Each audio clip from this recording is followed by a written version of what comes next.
Polda Metro Jaya menangkap sindikat order fiktif yang dioperasikan oleh para pengemudi taksi online. Dari hasil kejahatan ini, perusahaan taksi daring bisa merugi hingga 600 juta rupiah. Polisi menangkap 10 pengemudi taksi online dan 2 ahli IT.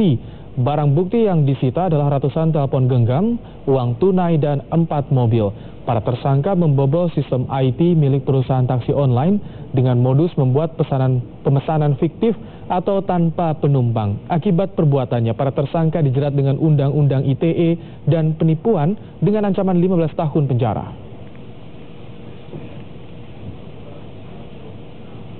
Di mana modus operandi yang dilakukan oleh para tersangka adalah dengan bertindak, mereka mendaftarkan diri sebagai pengemudi Grab.